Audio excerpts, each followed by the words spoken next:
नमस्कार, मी अश्विनी डिके। आज अश्विनी स्वादिष्ट किचन मध्ये आपण एक पारंपरिक आपल्या आजीची आठवण करून देणारी अशी रेसिपी बघणार आहोत। आज आपण रताळ्याच्या दशम्या कशा करायच्या ते पाहणार आहोत। दशम्या गरम गरम खायला तर छान लागतातच, पण अगदी 4-5 दिवस टिकवून नंतर आपण खाल्ल्या ना तरी सुद्धा त्या खूप सुंदर लागतात। मऊ खुसखुशीत अशा ह्या दशम्या असतात, त्यामुळे मुलांना डब्यात द्यायला किंवा आपल्याला प्रवासात न्यायला सुद्धा अतिशय उपयोगी असा हा पदार्थ आहे। पटकन साहित्य बघून घ्या, लगेच कृती करूया। आज आपण रताळ्याच्या दशम्या करतोय, त्यासाठी मी इथे पाव किलो रताळी घेतलेली आहे। बाजारातून रताळी आणल्यावर स्वच्छ धुवायची, रताळ्याला माती भरपूर असते। स्वच्छ धुवून सालं काढून मी ती कुकरमध्ये 4 शिट्ट्या करून घेतलेल्या आहेत। पण कुकरमध्ये शिजवताना रताळी पाण्यात बुडवून ठेवायची नाहीत, फक्त धुतलेली आणि सालं काढलेली डब्यामध्ये रताळी ठेवायची आणि खाली कुकरमध्ये पाणी घालून आपल्याला 4 शिट्ट्या करायच्या। कणिक घेतलेली आहे इथे, कणिक 125 ग्रॅम आहे। 1 कप कणिक आहे, वजनी 125 ग्रॅम। बेसन पीठ घेतलेलं आहे आपल्या दशम्या खमंग होण्यासाठी, ते 2 टेबलस्पून आहे, वजनी 30 ग्रॅम। आपण इथे गुळाचा वापर करणार आहोत। गुळ पण 125 ग्रॅम घेतलेला आहे। आपल्याला गोडी जशी हवी त्यानुसार आपण गुळाचा वापर करू शकतो, पण हे माप अगदी परफेक्ट आहे। साजूक तूप घेतलेलं आहे। तूप बाजूला तूप सोडून आपल्याला दशम्या तव्यावर भाजायचे। खसखस घेतलेली आहे। दशमी लाटून झाल्यावर दोन्ही बाजूंनी थोडीशी खसखस पेरायची, म्हणजे ती दशमी अजूनच छान लागते। 1 टीस्पून एवढं पिठी साखरेमध्ये मी वेलदोडा आणि जायफळ पूड करून घेतलेली आहे, 1 टीस्पून आहे। चवीसाठी मीठ घालायचं आहे। कोणत्याही गोडाच्या पदार्थामध्ये थोडंसं मीठ असलं की तो पदार्थ अजून रुचकर लागतो। एवढ्याच साहित्यामध्ये आज आपल्या या रताळ्याच्या दशम्या तयार होणार आहेत। सगळ्यात पहिल्यांदा आपण गुळाचं पाणी करण्यासाठी भांड्यामध्ये गुळ आणि थोडंसं पाणी घालून गॅसवर गरम करायला ठेवूया। अगदी पाव कप एवढंच पाणी घालतेय। आपल्याला गुळाचा पाक करायचा नाहीये, फक्त गुळ विरघळवून घ्यायचा आहे आणि ते पाणी गार झालं की आपल्याला दशम्यांचं पीठ मळायचं आहे। उकडलेली रताळी आता आपल्याला किसून घ्यायचं आहे। आपण पाण्यात बुडवून रताळी उकडलेली नाहीयेत, त्यामुळे रताळं पचपचित होत नाही। आता आपण छान मस्त त्याचा किस करून घेऊया।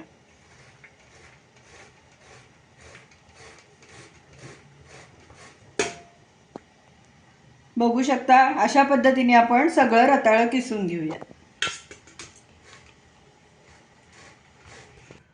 रताळं आपण किसून घेतलंय बघा, छान मोकळा मोकळा किस झालेला आहे, ओलं जास्त झालेलं नाही आपलं रताळं।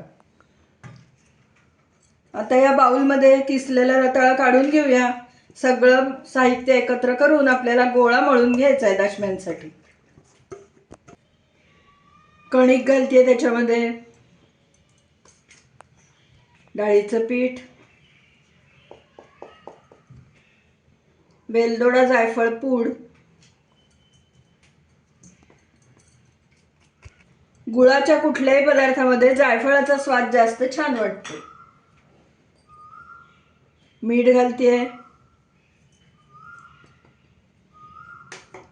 सगळं कोरडं मिक्स करून घेते आधी, आणि नंतर गुळाचं पाणी जे आपण केलेलं आहे ते थोडं गार झालं की आपल्याला यामध्ये घालून गोळा मळून घ्यायचा आहे।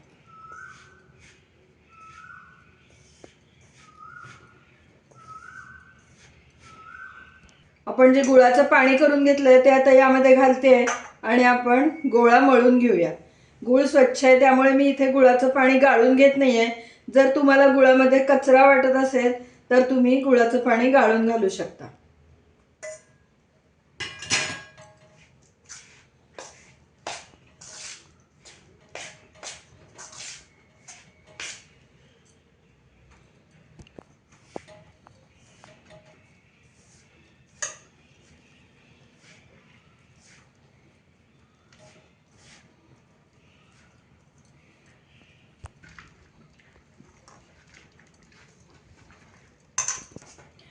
मी तुम्हाला गुळाच्या पाण्याचं जे प्रमाण सांगितलंय आणि कणकेचं ते एकदम परफेक्ट आहे बघा। आपल्याला वरती अजिबात एक थेंबही पाणी घालायला लागलं नाही. जेवढं आपण पाणी केलं होतं तेवढ्यामध्ये आपला गोळा छान मळून झालेला आहे. थोडंसं हातावर तूप घेते, साजूक तूप. तुम्ही तेलाचा वापर केलात तरी हरकत नाही. गोड पदार्थ आहे म्हणून मी तूप लावतेय.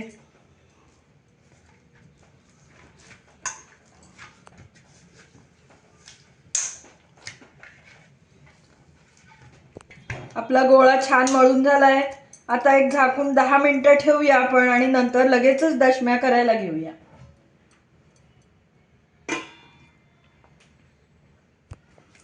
आपलं पीठ छान मळलं गेलंय बघा, मस्त मुरलंय.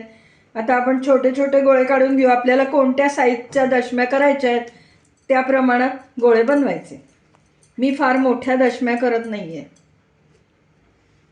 अशा पद्धतीने सगळे गोळे करून घेऊया आणि मग लगेच दशम्या लाटायला घेऊया.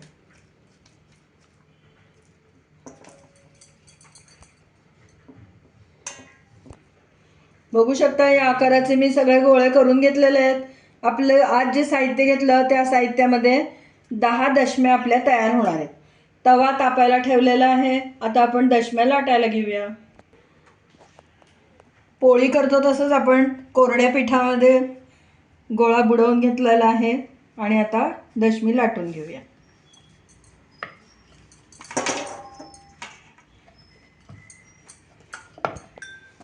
थोडंसं लाटून घेतलंय. आता थोडं त्याच्यावरती तूप लावूया आणि आपण पोळीला कशी त्रिकोणी घडी घालतो त्या पद्धतीत घडी घालून घ्यायची आणि मग पुन्हा दशमी लाटायची, म्हणजे त्याला पापुद्रे पण छान सुटतात.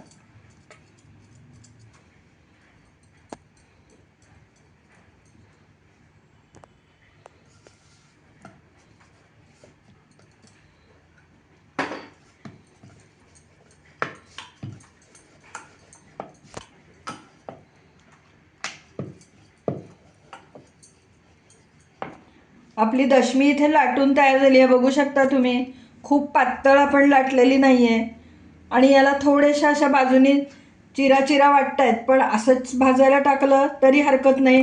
पण अगदी तुम्हाला गोल आकार हवा असेल तर एखादं डब्याचं झाकण घ्या, ते याच्यावर ठेवायचं आणि बाजूचं पीठ आपण काढून घेऊया.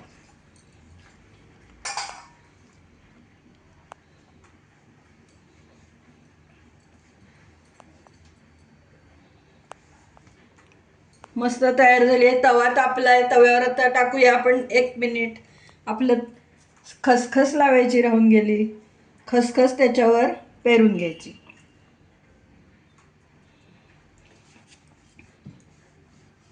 आणि खसखस टाकली की थोडंसं लाटण्याने दाबायचं. मागच्या बाजूने पण लावून घेऊया.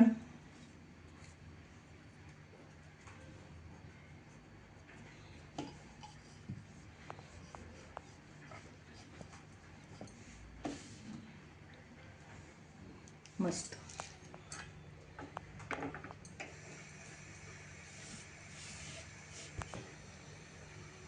तूप सोडून घेऊया आपण. इथे तुम्ही तेलाचा वापर केलात तरी चालेल.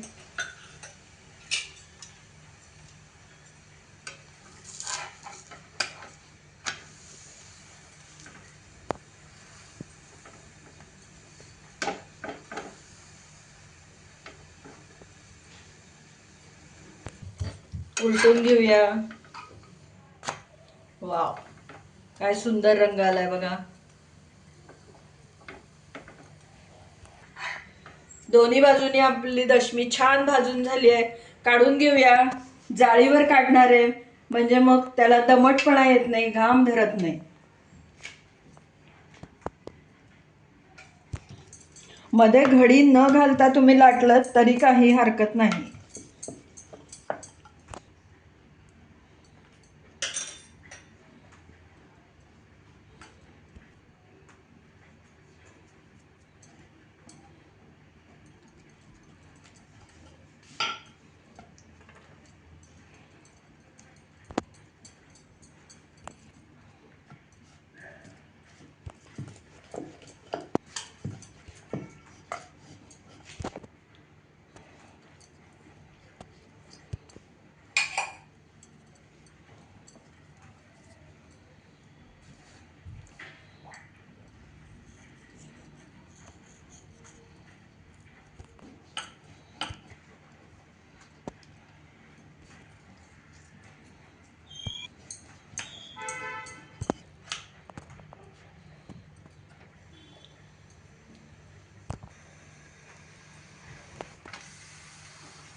याच पद्धतीने पुढच्या दशम्या आपण करून घेऊया.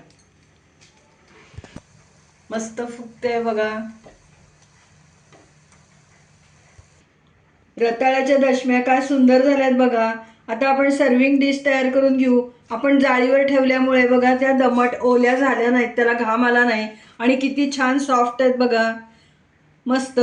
आणि प्रवासात अशा दशम्या असल्या की तहान पण होत नाही आणि पोटभरीचं पण खाणं होतं.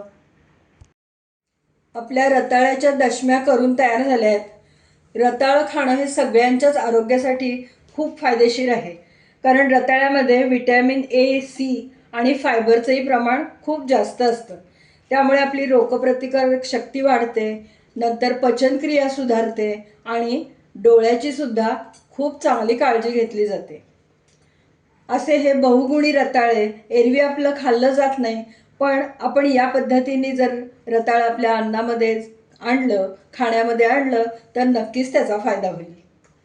मुलांना बाहेरचं फास्ट फूड देण्यापेक्षा अशा पद्धतीचं आपण जर डब्यामध्ये पदार्थ करून दिले तर ते नक्कीच मुलांसाठी सुद्धा खूप फायदेशीर आहे. तुम्ही या पद्धतीने रताळ्याच्या दशम्या करून पहा आणि मला नक्की कमेंट द्या. रताळ्याच्या दशम्यांबरोबर तुम्ही मुरलेलं आंब्याचं लोणचं किंवा दाण्याची चटणी खाऊ शकता. आपण त्याबरोबर साजूक तूपही दिलेलं आहे. अर्थात आपण तुपावरतीच दशम्या भाजलेल्या आहेत, पण तूप वरूनही लावून खाल्ल्यावर अजूनच छान. तुम्हाला जर आजचा रताळ्याच्या दशम्यांचा व्हिडिओ आवडला असला, ही रेसिपी आवडली असली, तर पटकन व्हिडिओला लाईक करा आणि जास्तीत जास्त लोकांमध्ये लिंक शेअर करा. माझ्या चॅनलला जर अजूनपर्यंत सबस्क्राईब केलं नसेल तर सबस्क्राईब पण करा आणि तेव्हा शेजारचं बेल आयकॉनही दाबायला विसरू नका, म्हणजे मी वेळोवेळी पाठवलेली नोटिफिकेशन्स तुमच्यापर्यंत अगदी लगेच पोचतील. पुन्हा आपण नवीन अशा छानशा हेल्दी, टेस्टी, पौष्टिक रेसिपीसह लवकरच भेटूया. तोपर्यंत धन्यवाद.